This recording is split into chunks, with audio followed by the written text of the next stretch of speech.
Para este cuarto domingo, que les comentaba, es un domingo de alegría, un oasis en el camino de esta peregrinación por el desierto cuaresmal. Como lema he escogido un texto del Evangelio que vamos a escuchar, tomado de Juan. Porque tanto amó Dios al mundo que le entregó a su Hijo único. La primera lectura que vamos a escuchar está tomada del segundo libro de las Crónicas. Crónicas es un libro histórico dividido en dos partes, el primero y el segundo, que describe, estos libros históricos en general, describen el devenir del pueblo de Israel desde la situación de cómo va su relación con Dios. Y va describiendo cuando, al darle la espalda al Señor, pues la vida también les da la espalda y terminan perdiendo lo que más quieren. En cambio, cuando están volteados hacia Dios, cuando están atentos a la relación con Dios, la vida transcurre de una manera positiva, constructiva. El libro de Crónicas, en sus dos partes, es un texto tardío, es decir, es de los últimos libros escritos en el Antiguo Testamento. Estamos hablando de unos 400 años antes de Cristo. Se escribe después de que regresa el pueblo del exilio y se ha descrito como una versión editada de la historia de Israel, porque a propósito excluye algunos momentos controversiales o difíciles, como el reino de Saúl, toda la genealogía de los reyes de Israel, el reino del norte, que se separa de Jerusalén, deja fuera también los pecados de David y Salomón, etc. Es claro que pretende ser un texto edificante y por eso no pone algunas de estas situaciones más oscuras de la historia de Israel.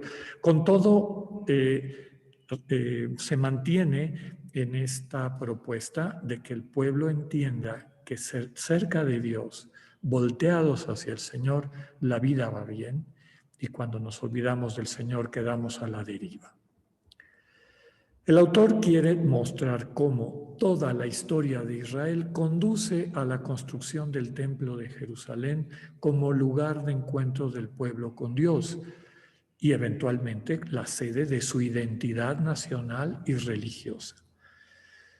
El problema es cuando este lugar toma el lugar físico, ocupa el lugar del Dios vivo, ¿no? La intención es buena, el creer que este lugar de encuentro, por eso Jerusalén y el añorar Jerusalén y el templo, porque era el espacio del encuentro con Dios. La lectura de hoy nos va a presentar un resumen de la experiencia judía del destierro. ¿Qué sintieron cuando perdieron el templo, su patria? Y la reflexión que les trajo a entender por qué razones lo perdieron, así como la oportunidad que Dios les da ahora de reiniciar su relación con Él en la tierra prometida después de 70 años de purificación. Tomado del texto, el edicto de Ciro que dice que partan a Jerusalén todos los que quieran y que su Dios los acompañe. El salmo, un salmo bastante conocido, este salmo de la lamentación por la pérdida de Jerusalén, del templo, del lugar del encuentro. El salmista nos presenta a un pueblo que tiene nostalgia por lo que tuvo y ha perdido. Lejos del encuentro con Dios, no hay humor para cantar, para darle sentido a la vida. Es un canto para evocar la propia identidad, que no se les olvide qué pueblo son y quién es su Dios, qué relación anhelan recuperar con Dios. Utiliza fórmulas de maldición, por ejemplo, que se me paralice el brazo, que se me pegue la lengua al paladar, es decir, que me quede paralítico o mudo, si me llegara a olvidar quién soy yo y quién eres tú, Señor, si me olvidara de Jerusalén. Termino poniéndoles ahí un texto que resume esto, tomado del Salmo. Nos sentamos y lloramos con nostalgia de Sion. La segunda lectura está tomada de la carta de San Pablo a los Efesios. Efesios es una de las cartas deuteropaulinas, segundo Pablo, ¿no? Es decir, que tienen una doctrina netamente paulina y por eso la Iglesia las reconoce como inspiradas, pero que fueron escritas después de la muerte del apóstol, hacia la década del 70-80 después de Cristo, muy probablemente por algunos seguidores suyos. La carta a los Efesios es una carta con un fuerte contenido doctrinal. Es más una catequesis que una carta como las que conocemos y estamos acostumbrados a ver en Pablo. Ya hemos hablado hace algunos domingos de que Efesios y Colosenses forman una unidad complementaria. Efesios se concentra en el misterio de la Iglesia y Colosenses en el misterio de Cristo. Efesios nos presenta a una iglesia en la que van desapareciendo las divisiones de origen, que si son judíos y qué tradiciones tienen. No, pues estos son grecorromanos, los que mal llamamos paganos, y tienen sus propias tradiciones. Como que los cristianos van empezando a desarrollar sus propias tradiciones en las cuales ellas y ellos se sienten en casa. Empiezan a vivirse como una comunidad universal, que eventualmente tomará el nombre de católica, es decir, para todos, donde todos y todas caben. La lectura de hoy nos presenta la experiencia de estos creyentes que por la fe en Cristo se sienten ahora parte de una sola comunidad con Cristo como su cabeza. Nadie puede gloriarse de su estirpe, que si yo soy judío, descendiente no sé qué. Todos estaban muertos por el pecado, pero el amor generoso de Dios en Cristo los ha salvado. Escojo esta frase que nos sirve para redondear el mensaje de esta lectura. Somos hechura de Dios, creados por medio de Cristo para hacer el bien. Finalmente, el Evangelio, que ya citábamos al inicio de nuestra Eucaristía, en esta frase tan bella de que tanto amó Dios al mundo, que le entregó a su Hijo único. Tomada del capítulo 3 del Evangelio de San Juan. San Juan es el Evangelio más maduro, en el sentido de que estamos hablando de casi 100 años de reflexión cristiana, mistagógica. Normalmente la gente cree que el evangelio más antiguo es el que vale más, desde luego que tiene su propio valor de cercanía a la vivencia del encuentro con el Señor y la vida de Cristo, pero esta vivencia requirió no solamente décadas, siglos para ir profundizando y la seguimos profundizando.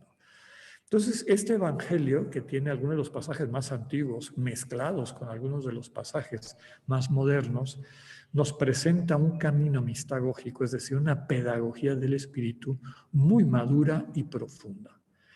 Los primeros 12 capítulos de San Juan forman lo que los estudiosos de la Biblia han llamado el libro de los signos. A través de estos signos el Señor se va revelando, rompiendo los esquemas de aquellos que creían que sabían quién era Jesús. En Juan, en estos 12 primeros capítulos, todos tienen una opinión de Jesús, pero nadie lo conoce. Oiremos una parte de la conversación del Señor con el fariseo Nicodemo, que se acerca a Jesús desde una fe incipiente, porque él mismo le dice que va a verlo, porque está asombrado de las señales que hace. Para subrayar eso, Juan dice que Nicodemo viene a ver al Señor de noche. Todavía no ha despertado a la fe. El Señor le declara que para entrar en el reino de Dios hay que nacer de nuevo. Todo esto es previo a lo que vamos a escuchar, pero es fundamental, parte del capítulo 3 de San Juan. Este misterio de una vida totalmente nueva, un realmente volver a nacer, lo opera en nosotros el Espíritu Santo. De ahí la importancia de acoger al Espíritu que nos lleva, va haciendo crecer como una plantita que va agarrando fuerza y consistencia, la fe. Es decir, confiar en el enviado de Dios, en Cristo nuestro Señor. Ahora sí, la lectura, que es de la mitad en adelante del capítulo 3 de San Juan, inicia haciendo una referencia al libro de Números, capítulo 21, 9, donde ante la plaga de serpientes que está matando al pueblo de Israel, Dios le dice a Moisés que elabore una serpiente de bronce y la ponga sobre un poste, diciendo, quien mire la serpiente no morirá. Esto desde luego apunta al misterio de la cruz, como veremos en la homilía. Luego viene uno de los textos, centrales de la buena noticia. Dios ama tanto al mundo que le entrega a su Hijo. No que le presta, no que le envía, no, le entrega a su Hijo. Es don, es regalo, y es regalo en serio, para que todo el que crea en Él no perezca, sino que tenga vida eterna. El Hijo no ha venido a condenar, sino a salvar el mundo. El que cree en Él está salvado, pero el que opta por no creer en Él está condenado. Es decir, en el fondo significa que se ha autoexcluido de la vida accesible a través de la comunión en el amor. Con tristeza subraya el Evangelio que habiendo venido la luz al mundo, hubo quienes prefirieron seguir bajo el dominio de las tinieblas. Y esto porque siendo sus obras malas, se sentían atraídos a la maldad. Por el contrario, quienes se acercan a Jesús, la verdad viva, obran como Él haciendo el bien. Nos quedamos con esta frase central del Evangelio, de la Eucaristía y yo diría de nuestra fe cristiana. Tanto amó Dios al mundo que le entregó a su Hijo único para que todo el que crea en Él no perezca, sino tenga vida plena.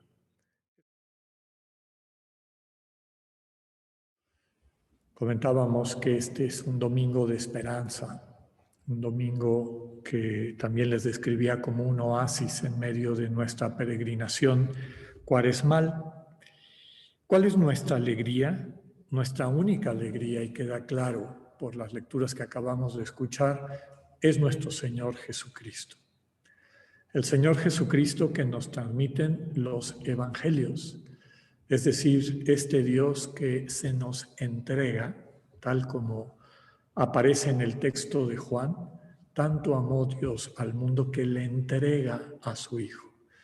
Cuando alguien entrega un regalo, entrega cualquier cosa, hace falta que uno acoja lo que se le está entregando, para que entonces lo recibamos como el don, el bien que está pensado que sea, o la intención que se tiene que sea. Las lecturas de este domingo subrayan que esta esperanza, esta alegría que nos acompaña de camino a el misterio pascual, ya está en medio de nosotros en la presencia del Señor Jesús, pero que implica de nuestra parte estar cada vez más atentos a lo que significa y, reconociendo esta entrega, acogerla, recibirla en nuestro corazón. Y eso es el centro de la práctica religiosa cristiana. Si recordamos la lectura del segundo libro de Crónicas, nos presenta en un resumen bastante compacto el drama del pueblo de Israel, ¿no? Porque habían pervertido su religión, es decir, habían convertido el templo en una extensión de su vida de rapiña, de su vida de injusticia, etcétera. Toda esa práctica religiosa pues ya no les estaba ayudando a crecer. Y Dios envía un cataclismo, como fue la conquista de Jerusalén por los caldeos, por Nabucodonosor, el pueblo de Babilonia, y la destrucción del templo. Como que Dios, cuando no se daban cuenta por todo lo que los profetas les mandaban, pues les quitó toda la estructura pseudo religiosa sobre la cual estaban justificando religiosamente su impiedad, su falta de de corazón, el corazón de piedra, que como sabemos es el pecado fundamental en el Antiguo Testamento y de alguna manera también en el Nuevo. Cuando se quedan sin esa pseudo-religión, anhelan, desde luego, como todo ser humano que hace un momento de alto y entra en su corazón, anhela la comunión, el encuentro con el Dios que da vida. Anhela ser amado. Nuestro corazón, decía San Agustín de una manera muy bella, no descansa hasta descansar en ti. No se puede alegrar, con lo que el descanso significa, recordemos sobre todo en estos pueblos del desierto, un calor tremendo durante el día, en la tarde con la brisa, sentarse con los amigos, ¿a qué? A gozar del cariño, a gozar de la bendición que la presencia de uno y otro es, de una y otra, significa. Nuestro corazón no descansa hasta que nos podamos sentar así amorosamente, siendo comunión con nuestro Dios, y porque así lo quiere Dios y es parte fundamental de su proyecto para nosotros, descansar de la misma manera con nuestros seres queridos, que es todo ser humano. Para el cristiano sus seres queridos son todos los hermanos y hermanas, hijos e hijas de Dios. Por eso el Salmo subraya esta nostalgia. Ya no quiero yo fingir una alegría en el destierro. No quiero. Ya me di cuenta a dónde nos lleva esta religión del fingimiento. Quiero recuperar una religión auténtica, la que me acerque a ti, la que me permita ser uno contigo y en ti ser uno con las personas que amo. Y ese es el sentido, desde luego, del Salmo y el lugar que ocupa en este día, este Salmo de los desterrados en Babilonia. La carta de Pablo a los colosenses, con el tema central de la iglesia que describíamos, nos describe a nosotros. En el reino de Dios nadie puede vanagloriarse. No, pues es que yo desciendo de santos o yo desciendo de este pueblo elegido. O peor todavía, que a veces es la pseudo-religión más tóxica, yo me he ganado ser de los elegidos. Quien piensa así, siguiendo el texto del Evangelio, está condenado, porque Dios no es así. Dios es amor gratuito, amor que se entrega, y que en la propia gratuidad de ese amor que se entrega, salva. Si deja de ser gratuito, si quien está destinatario de esta entrega de amor absoluta de Dios en Cristo, que se hace hombre para nuestra salvación, si no lo aceptamos así, si nos queda un poquito de pretensión de que tenemos que ganarnos o nos hemos ganado o hemos invertido para que Dios nos ame y nos reconozca, estamos condenados. Seguimos viviendo en este mundo de la oscuridad, creyendo que a Dios se le compra con acciones y a Dios no se le compra, a Dios se le recibe. Y esto nos lleva al Evangelio, a la buena noticia. Siglos del pueblo de Israel queriendo el encuentro con Dios, construyendo un templo tras otro, se los tiraban hacia otro, se los tiraban hacia otro cada vez más grande. El anhelo está presente, pero cuando Dios vino a encontrarse con la humanidad, desde luego, y con este pueblo que había tenido siglos de preparación para recibirlo, muchos no captaron el centro del misterio divino, que es el amor como don, que es lo único que salva, la única verdadera religión. Y por eso uno de los primeros textos, el primer signo en Juan, son las bodas de Caná. No lo voy a explicar ahorita, tiene una riqueza muy importante. El segundo signo es este de Nicodemo. Nicodemo, tienes que volver a nacer. ¿Cómo? Dice el fariseo. Ya estoy viejuco. ¿Qué quiere decir eso? Eso es imposible, ¿no? Es la voz de quien está viviendo todavía en un mundo de una religión que no quiere soltar, porque es la que le ha dado seguridad hasta ahorita. Y por eso Juan dice que Nicodemo llega de noche. Todavía no ve la luz. Y el Señor le va presentando la luz poco a poco. Sabemos por el devenir del texto de Juan, más adelante, que Nicodemo finalmente encontró esta luz en Cristo. Pero el diálogo del Señor con Nicodemo le subraya, mira, tienes que volver a nacer. Es decir, tienes que cambiar totalmente tu mentalidad de cara a Dios y de cara al mundo. Y eso, Nicodemo, alégrate, no te toca hacerlo a ti, lo hace el Espíritu Santo. Entonces, no es cuestión de esfuerzo, es cuestión de atención. Atiende a la voz del Espíritu en tu corazón, que te va mostrando y va haciendo crecer en tu propio corazón la confianza en el enviado de Dios, la confianza en el Hijo del Padre que está aquí para entregársete, es decir, para pasar a ser el centro de tu vida como don, como regalo. Deja que el Espíritu te haga reconocer eso y puedas acoger ese regalo que te cambiará la vida. Pidámosle al Señor que optemos en esta Cuaresma y en particular en este domingo de la alegría de saber hacia dónde caminamos y con quién caminamos, que dejemos de estar distraídos por lo que nos mantiene en la oscuridad y abramos nuestro corazón a la luz de Cristo, a Dios que se nos entrega. Que así sea.